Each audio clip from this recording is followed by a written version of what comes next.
আজকে কুমড়ো দিয়ে দুর্দান্ত স্বাদের রেসিপি আপনাদের কাছে শেয়ার করব। কুমড়ো আমার লাগবে না, যতটা লাগবে আমি ততটা কেটে নেব। কুমড়োগুলো কাটা হয়ে গেছে।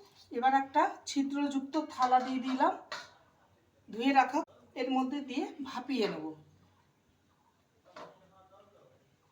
10 মিনিট হয়ে গেছে। কুমড়োটা সিদ্ধ হয়েছে কিনা এর মধ্যে কুমড়োগুলো দিয়ে দেবো। 2 টুকরো আদা আর রসুনের কোয়া আমি পেস্ট করে নেব।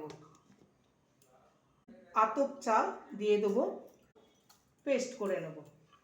পেঁয়াজ কুচি, কাঁচা লঙ্কা কুচি, 2টো কাঁচা পাতা কুচি দিয়ে দেবো। হলুদ গুঁড়ো, স্বাদ অনুযায়ী লবণ, জিরে গুঁড়ো হাফ, ধনে গুঁড়ো, গরম মশলার গুঁড়ো হাফ টি, বাইন্ডিংয়ের জন্য বেসন বড়ার আকারে ভেজে গেল।